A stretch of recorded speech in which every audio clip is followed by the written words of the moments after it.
But pretty impressive stuff there. Look at that. Hey everyone, Digital David here. Today in this video, I'm going to be checking out the Mech Hero by ZOTAC Gaming desktop PC, specifically the model number A7647. ZOTAC is sponsoring today's video, but any opinion expressed in this video is strictly my own. That being said, if you're interested in this product or you want to find out more about it, the link to it will be in the video description. Here's a look at the retail box and packaging. On the side, you'll see something really exciting here. We have our ZOTAC Gaming by Spider-Man Across the Spider-Verse collaboration. This is in collaboration with the Spider-Man Across the Spider-Verse movie, which means we have some really fun accessories included with this PC. Now let's go ahead, let's get this thing opened up and see what's inside. Here's a look at all the accessories. You'll notice we have a ton of Spider-Man Across the Spider-Verse themed accessories here. A lot of stickers and emblems. You'll see 3 minifigures that come in this really nice box. So take a look at the packaging of those minifigures. Really cool. You can learn more about them on the back side right there. You'll also see that we got a tote bag. We did get a couple PC accessories here that you would expect: power cord, Wi-Fi antennas. I wanted to show you the minifigures up close. Removable back there, removable stand comes with them. Color-coded and matched. Really nice detail there. They look really cool to have on display in or on your PC. I'm thinking that's going to be a good idea. So cool. So really nice minifigures. Now let's look at the PC. Here's your first look at the PC. You may notice that they did ship this with care. So they did put an internal airbag in there to keep everything from moving around or getting damaged during the shipping process. That's always encouraging to see. Now let's look at this thing up close. Here's a look at it from the top. You'll see we have a removable dust filter right there that's magnetic and just snaps right back on the case. We also have our power button, 2 indicator lights, reset switch, 3 USB ports, headphone jack, and mic jack. Front panel is going to be one solid piece here with some venting on the side. You'll see the Mech Hero logo and branding down here at the bottom. Also at the bottom, you do have a slot and a handle that you can use to pull to remove this panel. Here's a look at the front panel with the cover removed. We have triple RGB 120mm fans. And here's a quick peek at the inside of the panel itself. Here's a look at the bottom of our PC. You'll see 4 nice feet with a good amount of gap in space for some airflow down at the bottom for our power supply right there. Here's a look at the back side. You'll see our 1 rear exhaust fan, some additional venting, our power supply with our toggle on and off switch, motherboard I/O right there, followed by our GPU slots and additional expansion slots. Now we're looking at the rear side panel. So you'll see it's just a solid white piece, and you get a nice sneak peek of that ventilation from the front panel that's available on both sides. 2 screws to remove to pull this panel out. So look at that back side of our build right here. They did a fantastic job managing all the cables for us. We have additional drive storage down here for 3.5-inch drives, 2 2.5-inch SSD slots right there, some extra power cords tucked away down at the bottom, plenty of cable routing options, but a really nice and clean build. Now looking at the front, we have our tempered glass side panel here with a nice hinge door that we can easily open and remove to reveal the inside of our PC. Inside, you'll see a bunch of familiar parts and components from brands that you love: AMD CPU, Kingston Fury RAM, we have a Seagate 1TB SSD, ZOTAC Gaming GPU with one of the highlights here, our magnetic plate. Look at that. For the Spider-Man Across the Spider-Verse, exclusively in cinemas, graphic on it. Looks really cool. Magnets on the back. It just snaps in place on our GPU. 600-watt power supply. Everything's really nice, clean, neat, and tidy. Plenty of cooling too, which is great. Triple air intake, and we have triple exhaust. Now let's go ahead, power it on, and try it out. PC's booted up, everything's working great. You will be greeted with a Windows 11 splash screen to set up your new computer. Once you do, you'll be at your desktop here. It will have the Mech Hero background already installed. I wanted to show you, out of that 1TB hard drive, the actual usable space is 931 gigabytes, And of that, we still have 894 usable. I've not downloaded anything myself, so that's Windows and everything else that's pre-installed on the computer right out of the box. In regards to specs, we're rocking the AMD Ryzen 5 7600 with our ZOTAC Gaming RTX 4070 GPU. So let's get to the good stuff here. First up, we tested out and benchmarked the SSD using Crystal Disk Mark. You'll see read scores of about 2400 megabytes per second and write scores of about 1900 megabytes per second. Using AS SSD, you'll see very similar results. 2100 megabytes per second for our read speed and 1700 megabytes per second for our write speeds, well within range for a Gen 3 NVMe M.2. Next up is our CPU. Looking at CPU-Z, you can see a lot of tech specs and features of our AMD Ryzen 5 7600 CPU. Feel free to pause the screen. Next, we have our motherboard information, the ASRock B650M-C motherboard. And then here's our bench results. Single thread score of 712, multi-thread score of 5794. Let's see how that stacks up against the competition. Our score of 712 in the single thread category puts us right here. You'll see between the 12700H and the 12900H.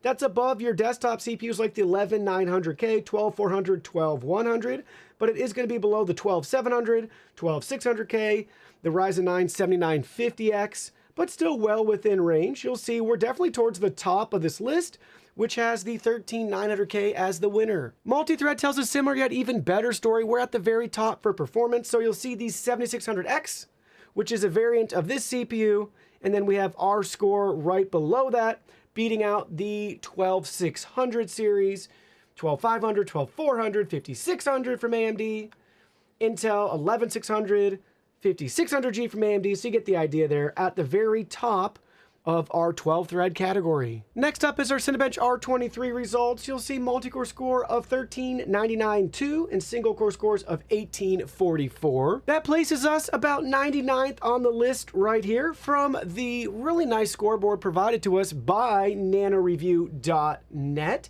So they have listed out so many different CPUs. So you get the idea that we beat out the 5800 from AMD, the 5700X, so the previous generation of CPUs. We fall a little bit short of, let's say, the 11700K, the M2, the M2 Max. The 7600X is up at 86 and we're down at 99. So you are getting a boost in performance there if you jump up to that CPU, but you get the idea.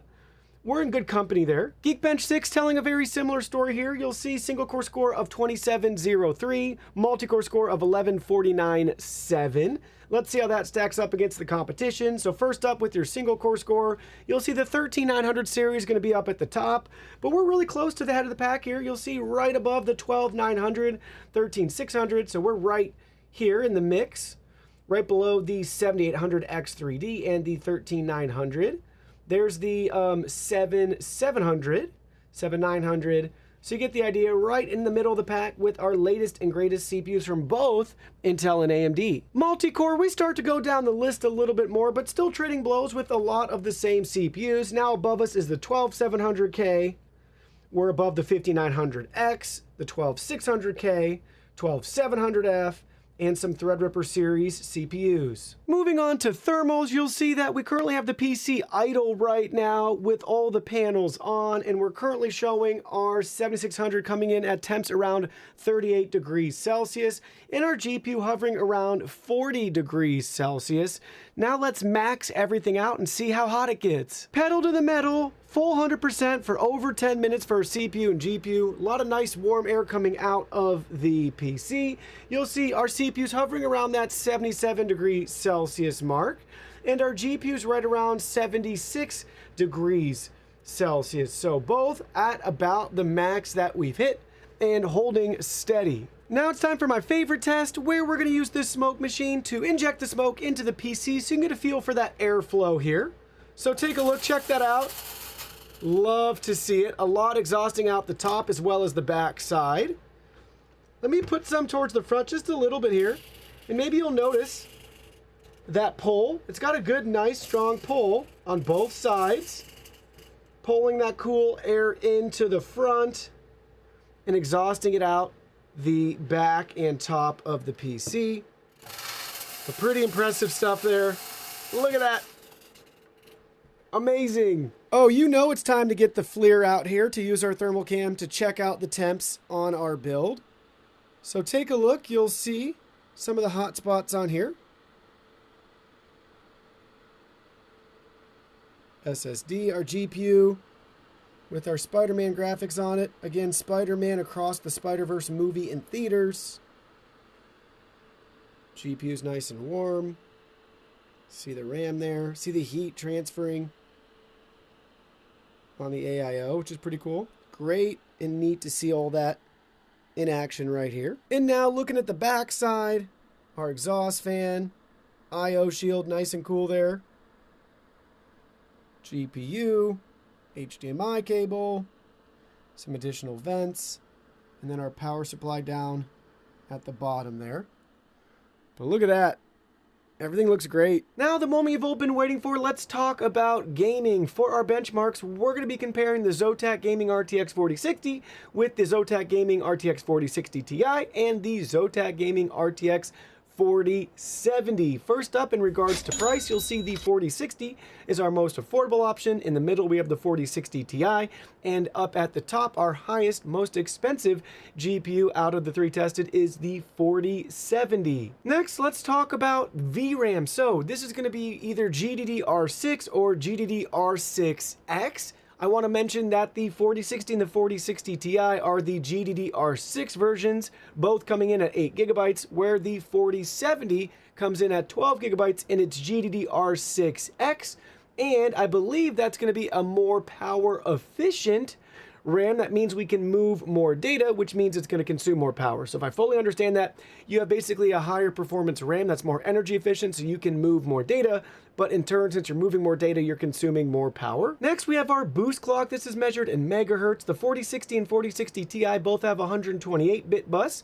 Very similar in clock speeds across the board for all three models. You'll notice that the 4060 Ti actually has the highest boost clock here, but I do want to point out with the 4070 having that 192-bit bus, from my limited understanding, that's like having more lanes on an expressway for the data to flow through, so that's why you'll see better performance at a lower clock speed than the 4060 and 4060 Ti's. CUDA cores is something else on a GPU that typically the more the merrier. You'll want to see that higher number with your GPU to get better performance. So 4060 to 4060 Ti, you jump about 1400 CUDA cores, and same thing again when we go up from the 4060 Ti to the 4070. Next, let's move right along to our gameplay results. So for these tests, we compared all the cards at 1080p and 1440p with some popular titles available to play today. That's going to be the optimal settings and resolutions you would want with all three of these cards. We always used the highest setting possible without doing any sort of custom tweaking, and we always turned off RTX and DLSS and everything else that makes these cards special, so you can just get a nice baseline feel for the performance that you can compare to other cards, maybe AMD cards, things like that. So here's the results that we get. Forza 5 1080p Extreme, 109 average FPS for the 4060, 125 average FPS for the 4060 Ti, and 155 average FPS for the 4070. 1440p shows similar results here. 89 FPS for the 4060, 106 FPS for the 4060 Ti, and 131 FPS for the 4070. Next up is Rainbow 6 1080p Ultra. You'll see 4060 coming in average FPS of 174, 210 for the 4060 Ti, and 272 for the 4070. So pretty nice large leap for this game between the 4060 Ti and the 4070. Rainbow 6 at 1440p, similar results here. 4060 coming in at 111 FPS, followed by the Ti at 140 and 178 for our 4070. Assassin's Creed Valhalla 1080p ultra high settings. 4060 coming in at an average FPS of 116. We have the Ti coming in at an average FPS of 124. And we're starting to see some more of that separation for the 4070 coming in at 154. 1440p seems to narrow the gap a little bit with all three cards. So 4060 coming in at 86 FPS, followed by 91 for the Ti, and 116 for the 4070. Far Cry 6 Ultra, this one was the most unusual result. So at 1080p, we're very almost dead even across the board. 116 average FPS for the 4060, and then we have matching average FPS values for both the 4060 Ti and the 4070. We get some more separation though at the 1440p settings. You'll see 85 FPS for a 4060, 99 for the Ti, and 112 for the 4070. Borderlands 3 with your 1080p bad settings here. 4060s coming in at 92 average FPS, followed by 116 for the Ti, and then 131 for the 4070. 1440p showing us 63 FPS for our average for the 4060, followed by 84 for the Ti and 107 for our 4070. So I really want to make it easy to try to present all this information in a way that's digestible, so I thought we'd look at the average FPS percent change. What do I mean by that? Well, I'm no scientist or data expert, but basically I took all the averages of all the different tests that we ran, and I wanted to see the percent change as we increase in model. So the 4060 is going to be your baseline. If you upgraded to the 4060 Ti, you could expect on average around 17% average FPS increase. And for the 4070, jumping up from the 4060, you can expect around a 42% average FPS increase. Now, from the 4060 Ti to the 4070, you'll see that jumps up around 21%. So again, you might be saying, well, what does that mean? Well, I wanted to show you it in a different way. So in regards to price per GPU, again, 4060 is going to be the baseline there. You have a 27% increase in price to the 4060 Ti. And with the 4060 at the baseline, you have a 108% increase in price for the 4070 if you're upgrading from the 4060. Now from the 4060 Ti to the 4070, you'll see we have an increase in price of 63%. So let me refresh your memory here. We basically have a 17% performance boost for the 4060 Ti at a 27% price increase, and we have a 42% average FPS boost at 108% price increase. So it really comes down to what do you value most and how much are you willing to pay for it? So now let me share with you my final thoughts after using our Mech Hero gaming PC. Here's what I want to say. They did a great job overall with the build quality. The parts and components play nice together. Good job cable managing. And we actually have recognizable name brand parts and components. And they didn't skimp on giving us like 2.5 gig LAN. We have Bluetooth 5.2, Windows 11, DDR5, AM5, AMD CPU from their 7000 series, and our ZOTAC Gaming RTX 4070. The Spider-Man Across the Spider-Verse movie accessories are pretty cool too, with my favorite accessory being our lovely GPU plate that we have here. And it's nice that it just snaps on and off if for some reason you want to take it off. You can. Minifigures are fun too. Just put them wherever you want and then slap on the decals how you see fit. So, with that being said, what would I change or what would I want to see improved in the future?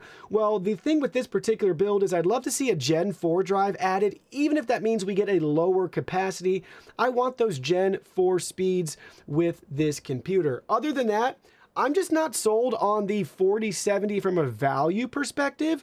That's not their fault per se. That's more NVIDIA's issue. So you kind of have a couple options as a consumer to pick and choose different models. For me, using the Mech Hero lineup of the 4060 and the 4060 Ti as well as the 4070, I like the value better of the 4060 Ti within this series. So that's just something to consider too. Yes, you're not going to get as good of performance as you would out of the 4070, but you're also not paying as much either for that slight increase in performance. So all the stuff that you have to factor in for yourself. But for me, in regards to this particular computer, everything works great and as you would expect.